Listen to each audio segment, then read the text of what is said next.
Okay. Hello and welcome to today's Solidarity Talk. Today we are not live, but we have three very special guests because we're doing an international talk about the Corona crisis and the economic crisis and how it is possible to be politically active in these times. We, the hosts, are the Solidarity Network. We are organized in labor neighborhoods in 6 cities in Germany. And our first guest is Sarah from Vienna in Austria. She is active in the SLP and the International Socialist Alternative. Okay, hello everyone. Thank you, Joe. Thank you for organizing this discussion. Yes, I'm Sarah. I'm originally from Germany, but now I live in Vienna. And as Jolene said, I'm a member of International Socialist Alternative and the Austrian section of the this revolutionary international.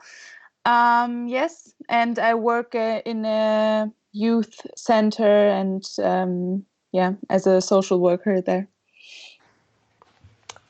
I also want to welcome Kresimir from Croatia, who is a member of the group Iskra.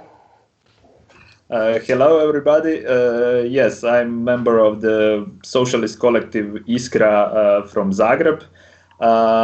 We are active for last, let's say, 2 or 3 years. We are dealing with different issues, different topics, and we are involved in we are not one issue organization. We basically participate in different kinds of activities about which I can say a little bit more later.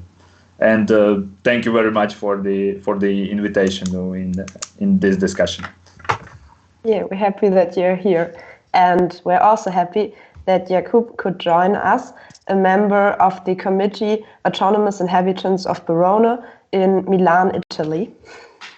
Yeah, hi everyone. We already talked a lot about the situation in Germany, the policies and the reaction of the people in the last Solidarity talks that we had. I will still give a brief summary about the situation here, and then we will hear a lot more about Austria, Croatia and Italy.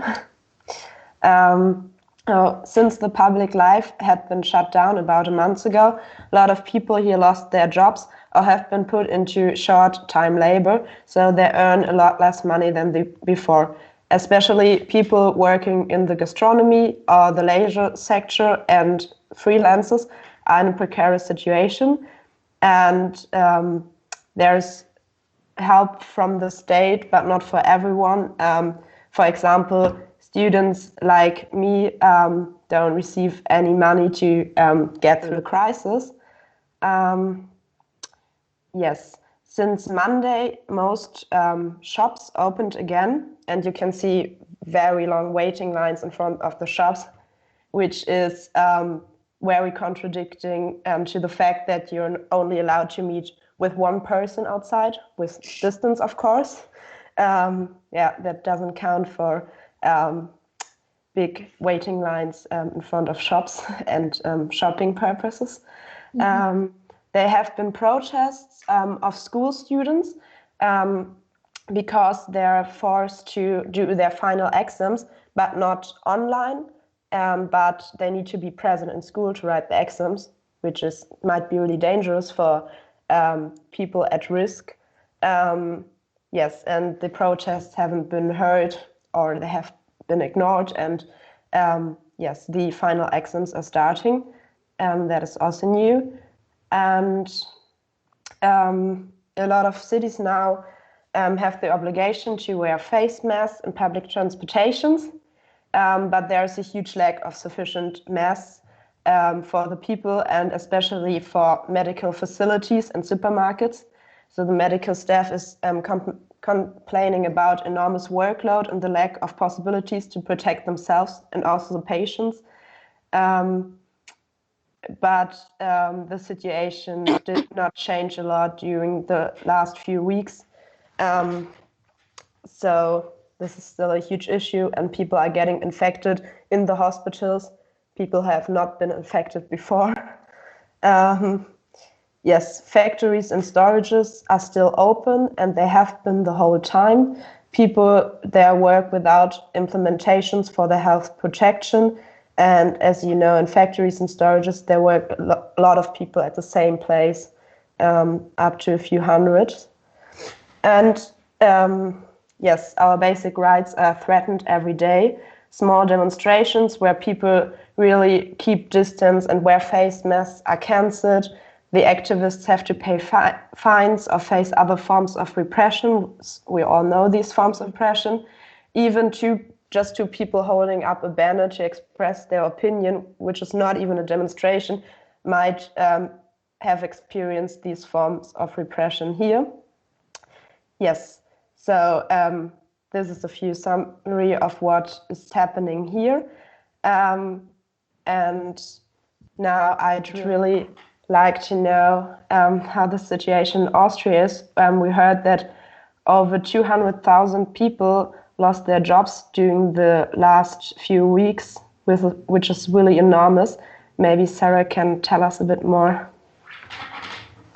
I think some of the, situation is similar a bit to Germany, but not everything. So I will just give some examples for the of the treatment of the Austrian government, which is a coalition between the Conservatives and the Green Party, and why it is really in the interest of big business.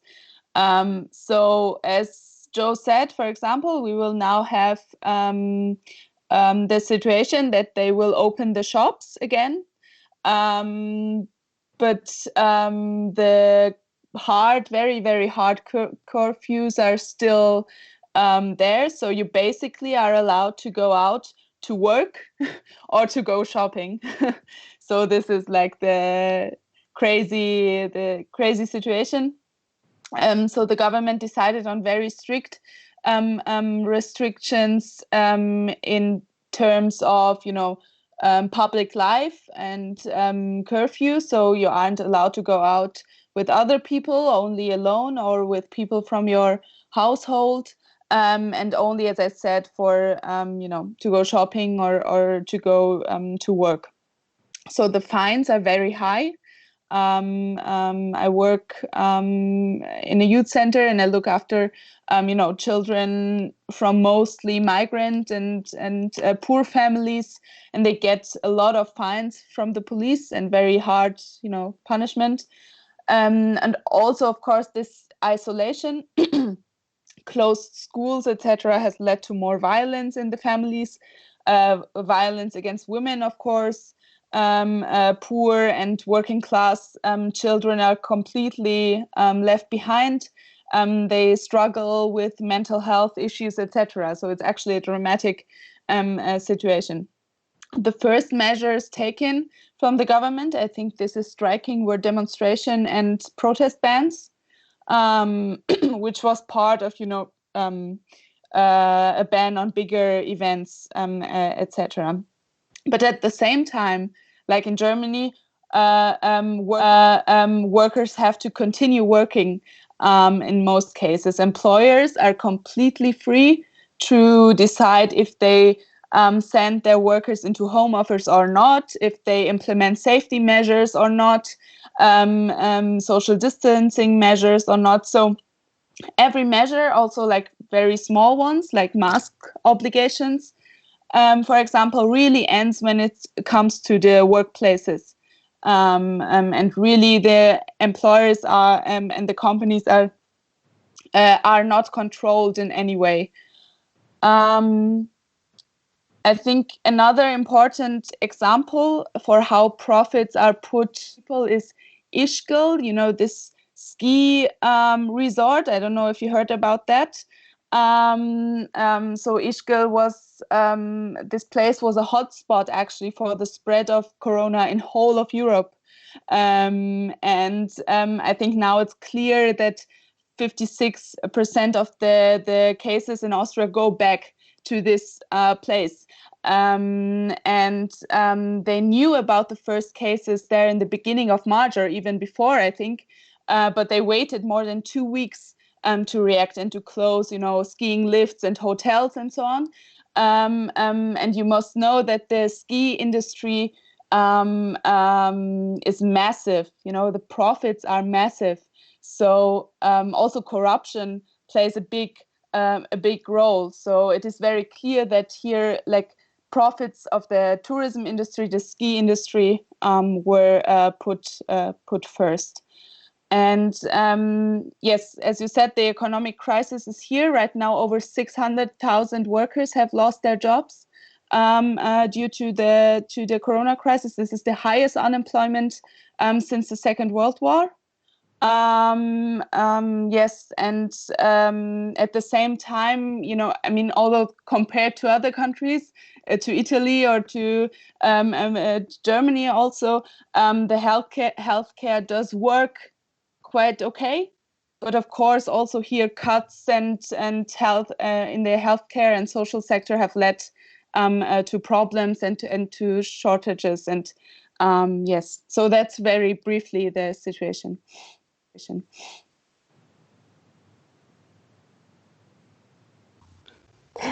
Thank you very much. You can hear me, right? Okay. Yes. Thank you very much, Sarah. So now I'd really like to hear what the situation is like. Kresimir said that he lives in Zagreb, and there has also been an earthquake. So it's not only the Corona crisis that hit you. Yeah. Yes. I could just repeat many things that you mentioned. So, as you can probably guess, all these problems like rising unemployment rates, rising, for example, domestic violence, all kinds of, some kinds of measures that the government tried to introduce to raise level of, surveillance of the population. It's all happens here. But I must say that maybe in Croatia people are not so dissatisfied with the general reaction of the government in this Corona crisis. So maybe it's just the thing that we have much lower expectations of our government generally when there is some kind of crisis. So if we speak just about this health aspect of the crisis, situation is actually not so bad in Croatia. So we have like a very, very low rate of mortality. Less than 50 people died for now in Croatia. I mean, it is only a little bit more than 4 million people country, but the rate of mortality is pretty low. So I think healthcare system is functioning relatively good in this situation. In spite of many years of great cuts and systemic underfunding of healthcare system, and we really have big problems with lack of staff, with lack of doctors and nurses. There was a huge wave of emigration of especially medical staffs since Croatia joined the European Union 7 years ago. Taking into consideration all the problem that healthcare systems had, actually situation is not so terrible as we would expect. But what is yes, you also mentioned these measures against measures of social distancing, and it's pretty much similar here. So we are not allowed to socialize in public places. We don't have this type of curfew as, for example, in neighboring Serbia, where people can't go out from their homes at all after, I think, 8 p.m. on working days, and during the weekend they are practically locked in home from Saturday afternoon until the Monday morning. So it's like around 40 hours they can't at all go outside. So it's not so strict here. People are walking on the streets relatively freely. People are even walking in some smaller groups, although it is forbidden to be in groups bigger than 5 persons. And more or less people are respecting these rules. Also, there was no any kind of restrictions for employers. There are just there are recommendations. So authorities said that all enterprises should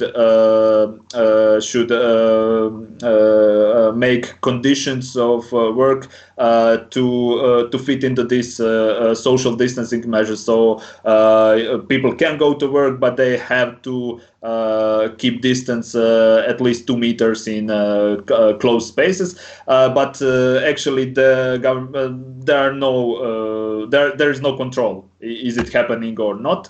But on the other side, to put it sarcastically, we actually don't have this, like manufacturing industry that where people are working in, like crowded buildings in some kind of.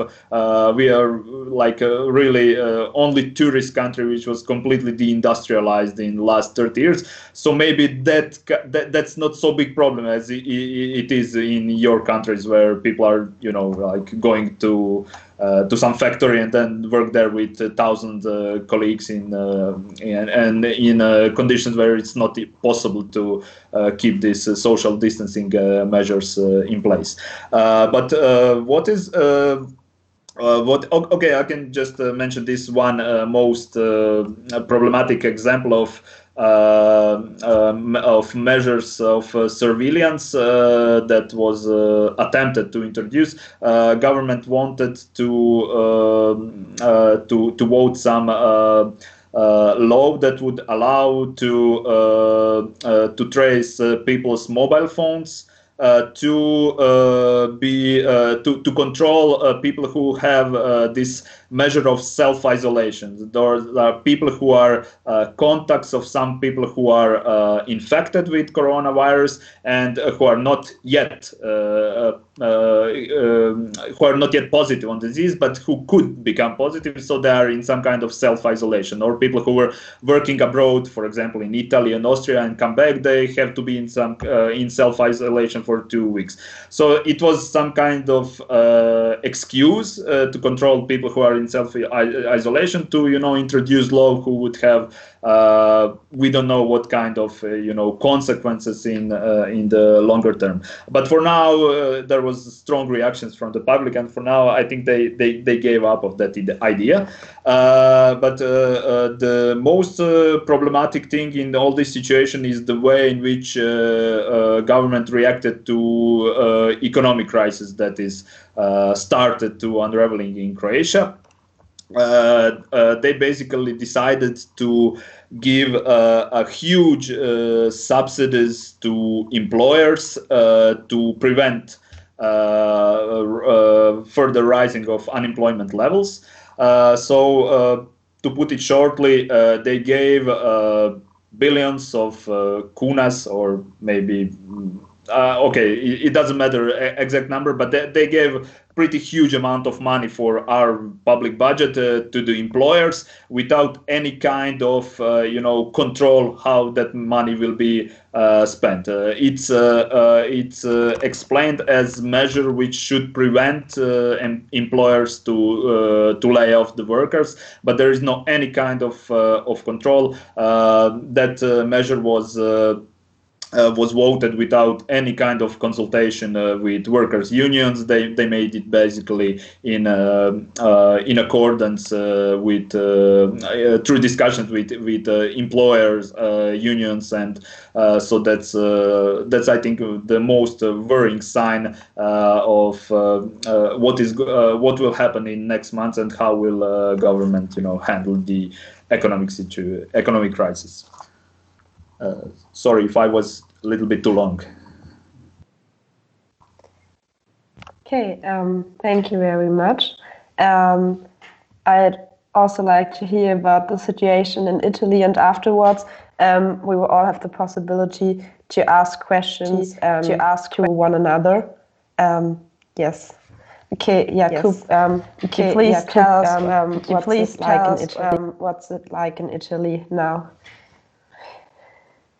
Okay, so the situation in Italy has some similarities with some of the things that you already mentioned, like the violence inside the houses against women, like a lot of people who lost their job. I must say that the management that that the state has had with the coronavirus was awful. In fact, there are tens of thousands of dead people and a lot of people who contracted the virus, but there is no it's very difficult to have an idea of the places where the virus arrived first and where it went later. One thing that I must say is that the first crisis that the coronavirus caused in Italy was inside the prisons, where there have been a lot of rebellions simultaneously in 32 prisons in Italy, and there have been a lot of people being beaten inside the prisons, and this is known only because of some few information that managed to escape from the prisons. There have been a lot of people being moved from one prison to another. There have been a lot of victims of this repression inside the prisons. And that's the reason why on 8 March, a lot of people, in solidarity with the rebellion of the people imprisoned in the prison of Opera and San Vittore in Milan, a lot of people went outside the prison to show solidarity. A lot of people lost their work. The streets are militarized. It's possible to go outside of your house, but alone, only to buy the things that you need to survive. And in some cities of Italy, it's forbidden to spend less money than a particular how can I say sum of money. And in fact, there have been a lot of people who had received I don't know how to say it. Sorry, I'm going to check it out on my dictionary. So the situation is very particular. There are no. It's something that never occurred before, and there is a lot of fear around the streets. In the occasions of the police has restricted the participation to the manifestation of the 1st May and also the 25 April, which is the day of the liberation of the city of Milan from the Nazi and the fascist army during the Second World War. And there are also some neo-fascist organizations who are trying to take the place that was historically occupied by the memory of the resistance, by, for example, by making activities for the poor, but only for the Italian, obviously, only for the only for the nation, and not for not really for the poor. But maybe I'm going out of the topic. I'm going to tell something maybe in the next questions. Okay. Yes. I can break the ice. I wanted to ask the comrade from Italy. Sorry, Jacob. Yes. Okay. What would be the explanation for this? I don't know how to say, but this relatively fast spreading of the virus and catastrophic numbers of dead people on the north of Italy. I'm asking because in Croatian media very often was repeated this some kind of let's say cultural explanation. Yeah, I think the primary causes of this are to be looked for in the fact that factories kept opened, and a lot of workers went to work without the right conditions to work in security. Also because because there was no money to spend in the security of the workers, or to say it better, there would be money, but there can't be profit in this condition. So another cause could be the fact that there have been a lot of years of privatization of the medical services. There are the public hospitals that were overcrowded by people. There weren't the right conditions to keep the people who contracted the virus at distance from the others. So the hospitals were a place at risk for people to contract the virus, and it's like this. I think there are other things that I could say, but there is no certainty about this topic at the moment. Yes, also about Italy. Because I read some articles about, strikes at, I don't know, a lot of factories actually, where workers went on strike to shut down production and to say, okay, we can't continue working like that. Do you know, maybe you can say something about these strikes or how they developed or something? Yeah. At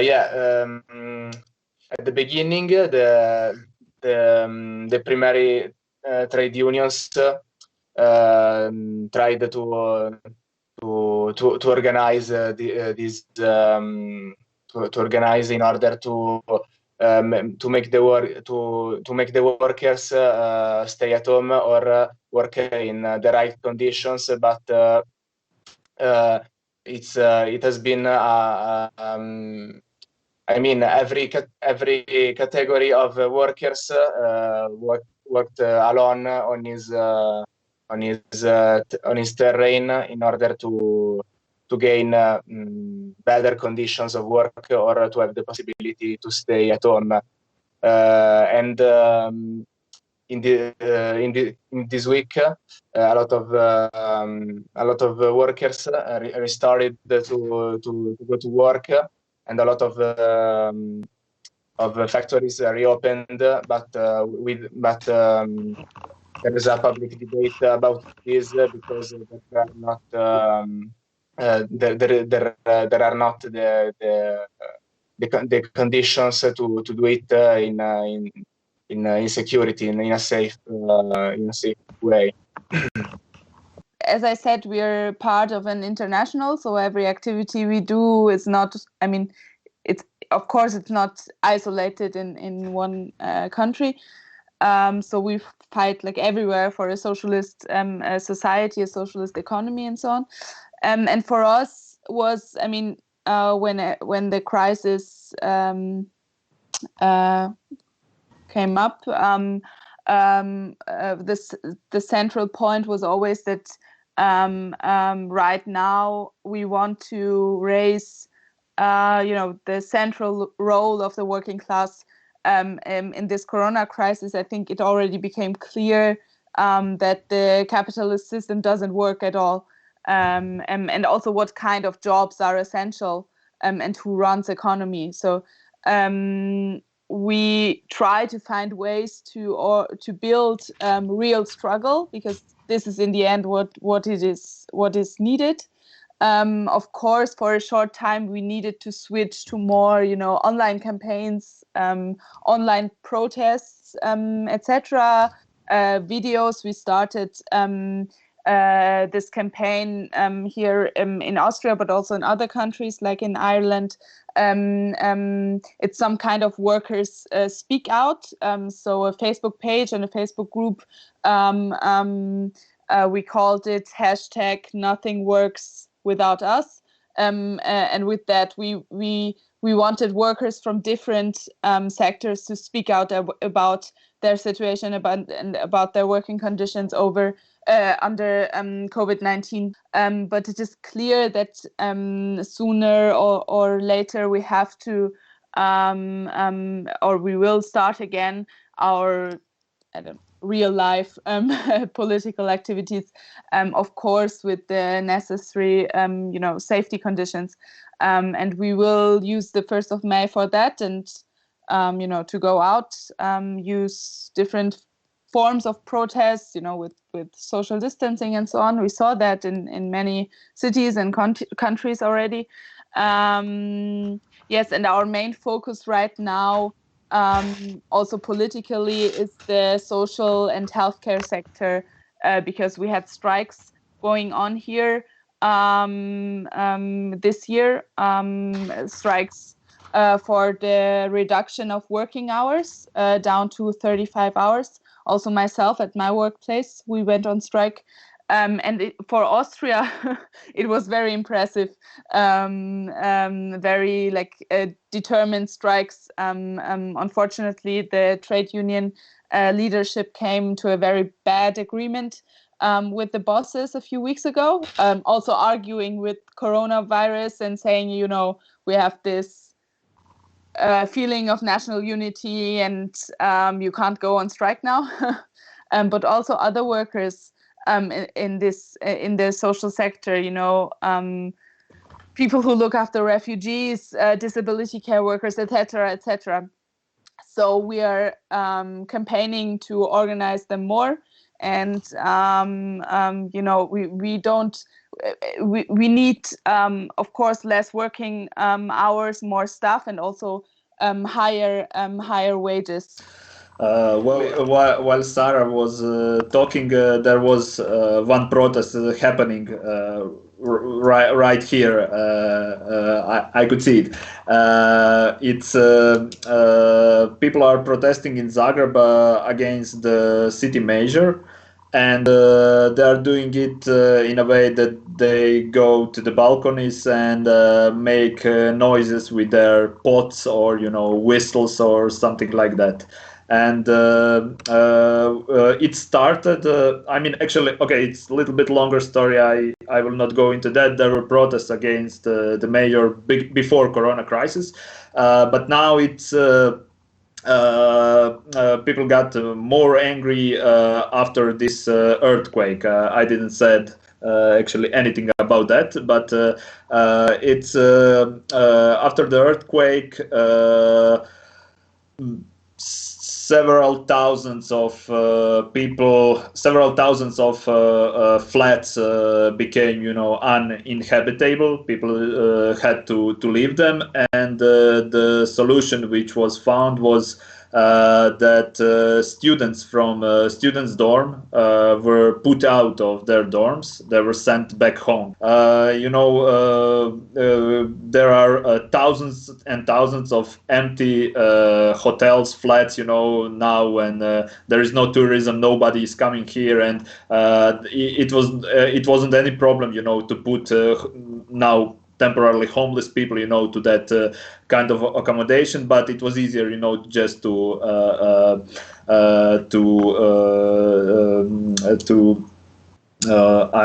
I missed the word, just to get rid of students who live in their dorms.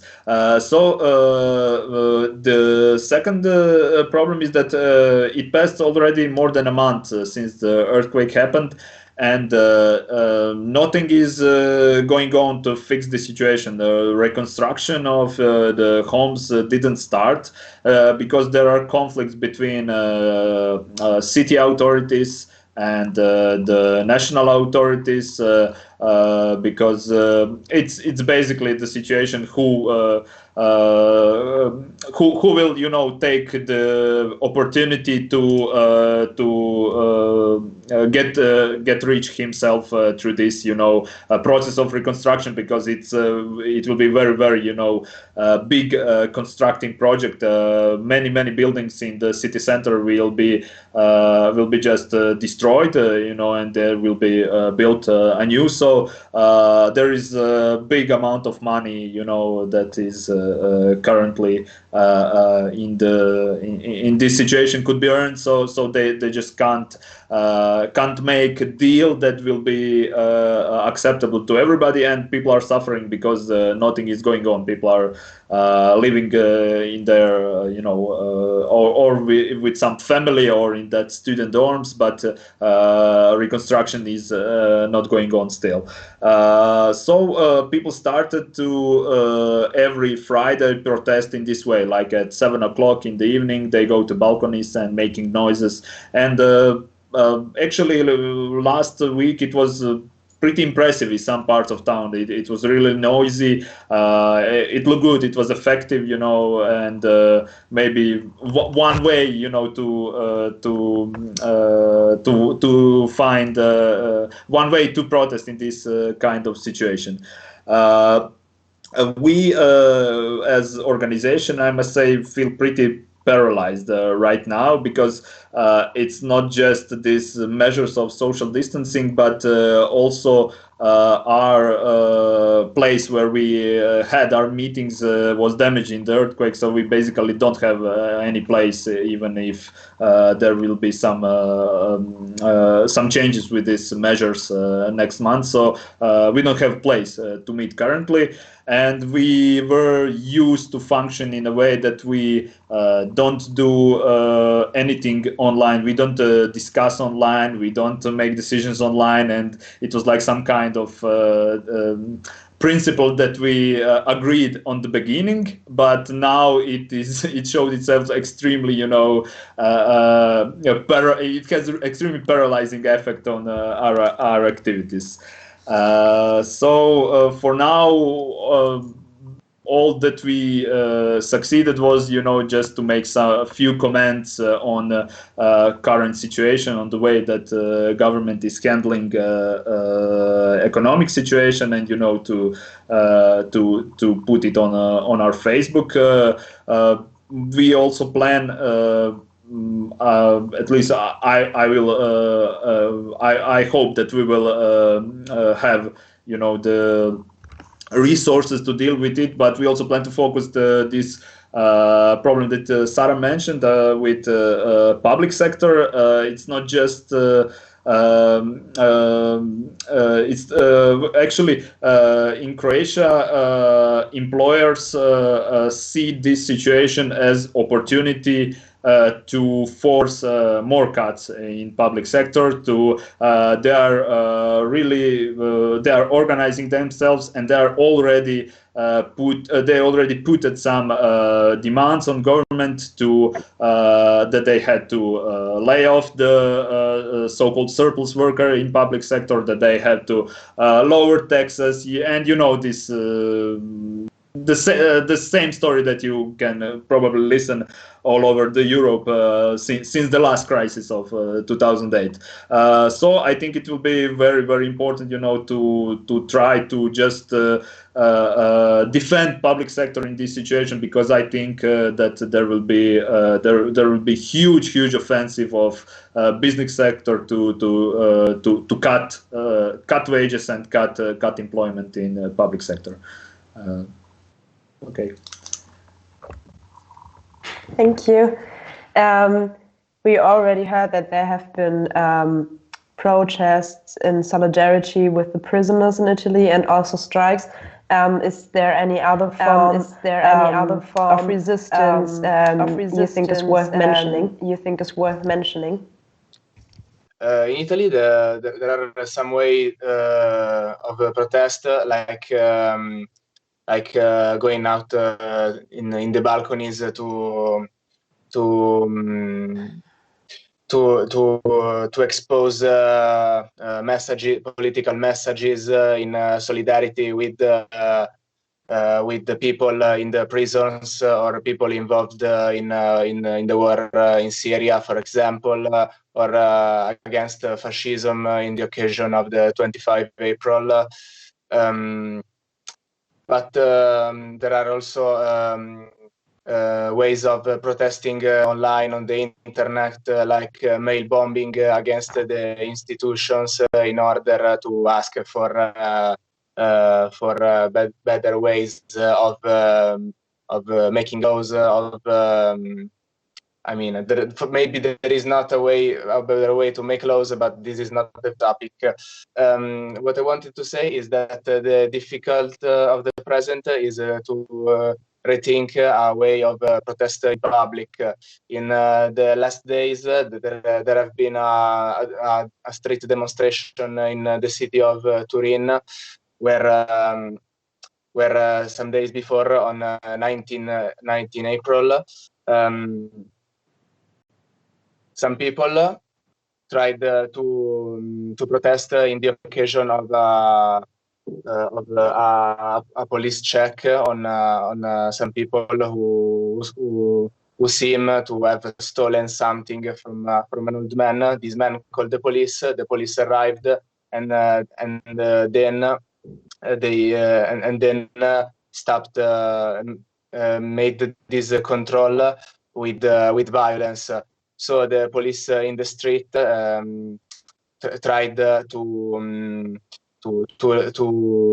protest, but the police started to arrive more and more. So at the end, 4 people were arrested during this protest. They weren't doing nothing, only shouting against the police to stop violence. And then they were taken to the prison. Some days later, on 23 April, they were released from prison, but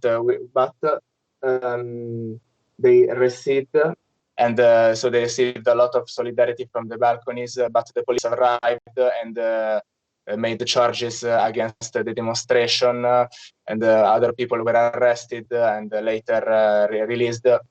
But this demonstration of power shows that it is very difficult to reinvent something that also for the future could be an option to protest against the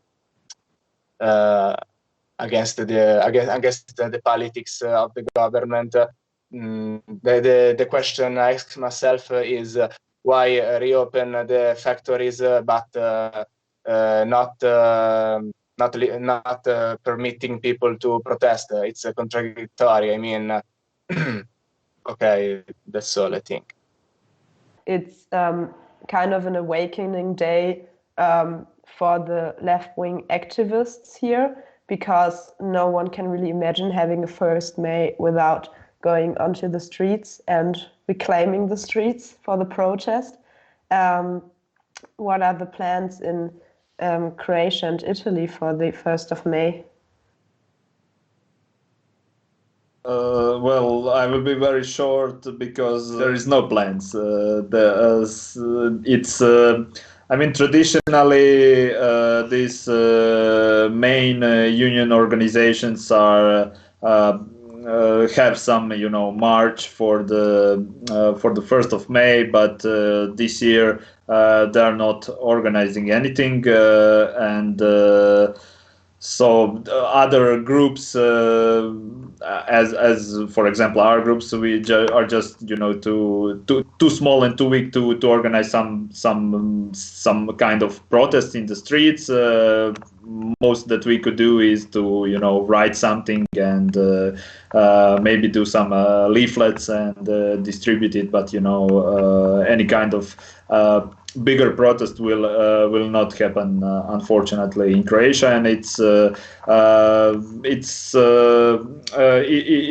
can show in a sense situation in Croatia if you talk about this big national unions or union biggest union organizations which are completely disoriented in this situation, and political decisions are making without their participation. So it's unfortunately we can't expect anything special for this 1st of May.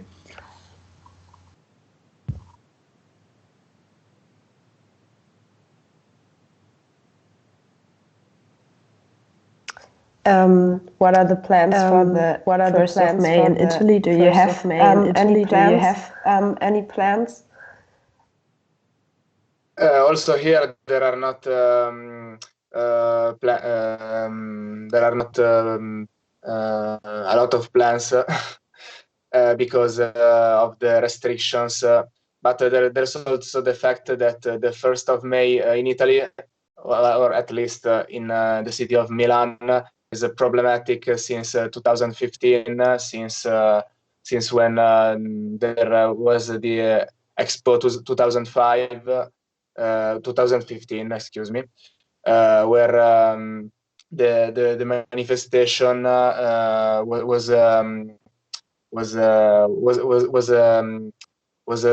strongly repressed from police during clashes, and it was a situation where the anti-fascist and anti-capitalist movement in Milan was divided in more sections. It was an occasion of division. So in the years after this date, people organized in smaller groups.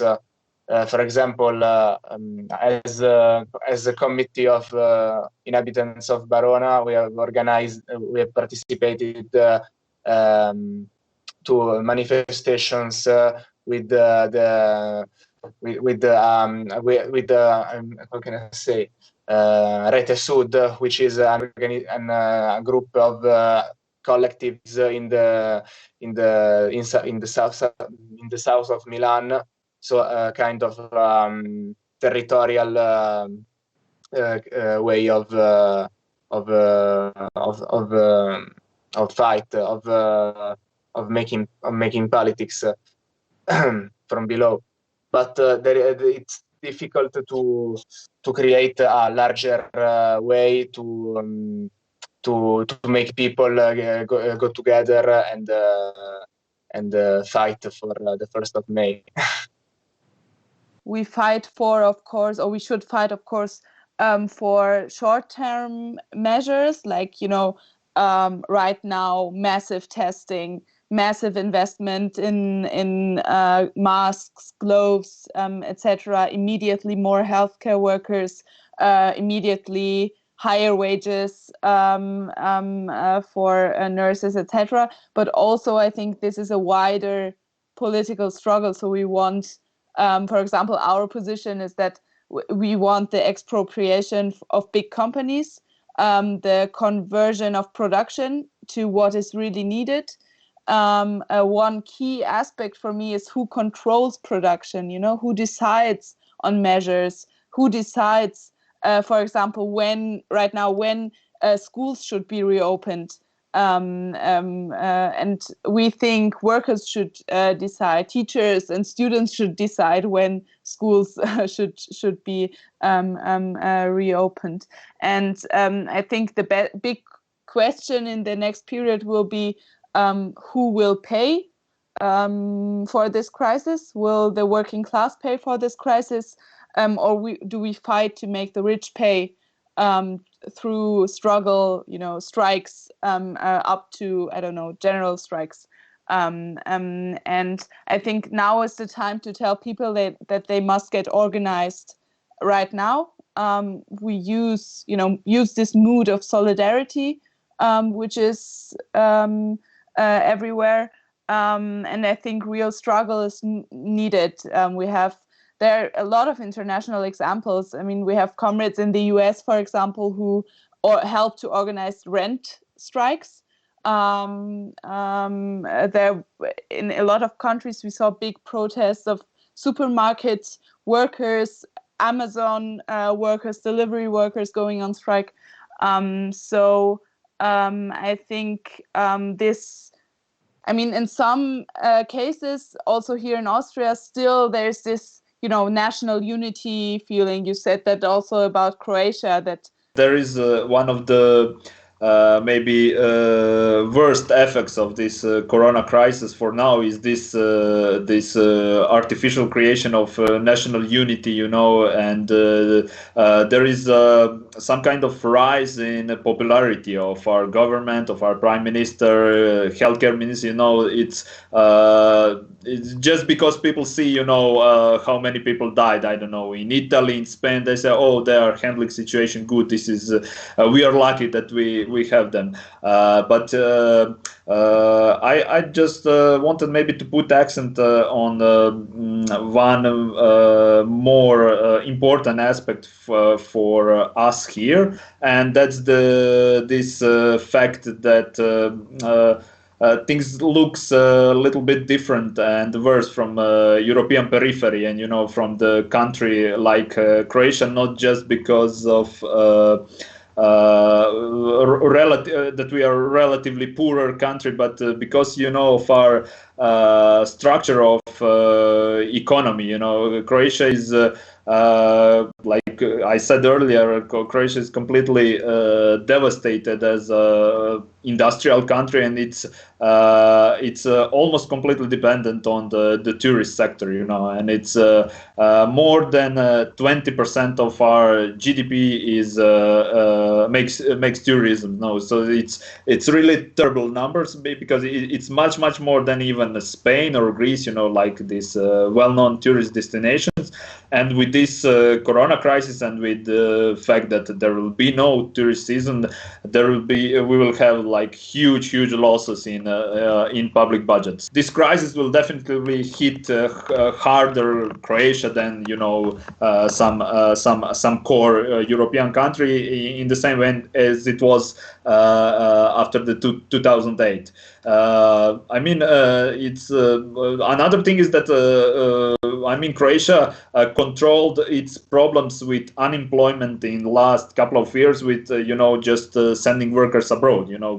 Thousands of people left the country since 2013 when we joined the European Union, and now those people are coming back. Those are people who are working the worst jobs, usually in Western countries, and those are people who lost their jobs very quickly when this crisis started. So I think it will be much more difficult to fight here, and definitely this struggle.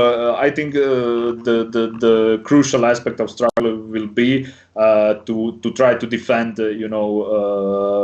public sector employment in public sectors, this crucial services as healthcare, as education, because, as I said, there is already offensive of business, to use this crisis to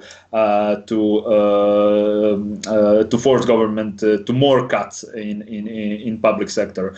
There were some positive examples that happened relatively recently. We have last autumn the biggest strike of teachers in history. I don't remember a bigger strike that happened in Croatia.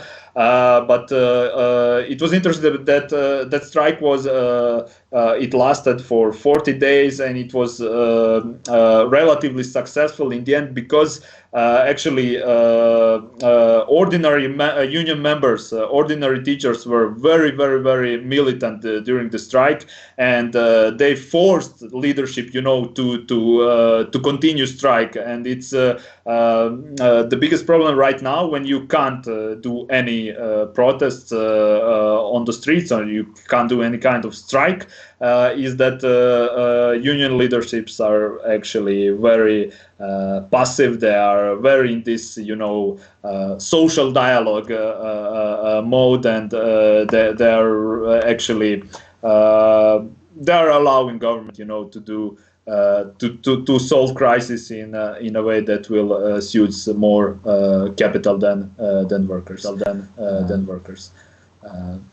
What I think is that, and what we think is that this corona crisis accelerated a lot of processes that were already going on. So I think that the new things that appeared, the new ways to act in public during this crisis could be the first steps to organize what will come later. What I forgot before to talk about the brigades of solidarity, which is an autonomous organization which helps people in difficulty with food, with going to buy food, to buy medicines and things like that. It's something organized in with the help of the institutions, because the institutions give the how can I say the instructions to do things, to act with people. But the people who take part in this plan don't belong to any associations. A lot of times they are militants from different collectives or young people who want to help in some ways the community. So this led our collective to go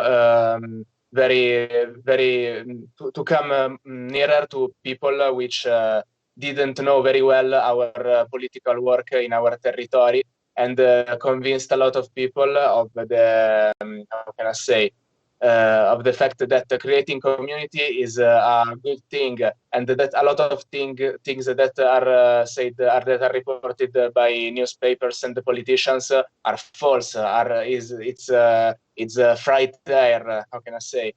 So the solidarity is very important to us. It's what we already believed, and it's something that now can be spread a lot in a very simpler way than before this crisis. So we think that we could go on this way to fight in the future, to organize the resistance to the abuses of power and the bad politics of the government. The next steps to take is to form a movement of resistance with creative protests, with strikes, with solidarity within the neighborhood. Yes, and also like the coronavirus, it's an international problem. And so when we talk about who has to pay for it, it's the rich who has to pay for it, but the rich elite internationally who also profit from the suffering of the working class and from suffering of working classes in some countries especially. Yes, we think that it's important to work together with different organizations. We formed an alliance that's called Not on Our Back, so that we'll have a greater impact. And it's very important that not a few people are fighting alone, because it's not working. What you already said was working is a huge protests and strikes